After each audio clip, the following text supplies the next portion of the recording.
How to fix autofill passwords not working on your iPhone after update. To fix this, open your settings and scroll down and go through the Safari.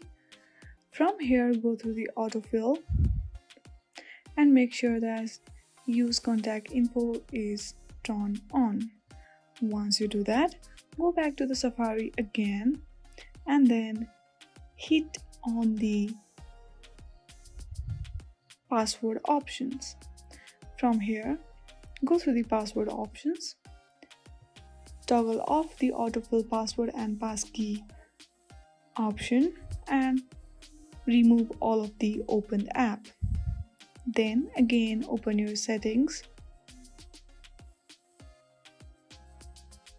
and go through the passwords again and hit on the password option and toggle on the autofill password and passkeys.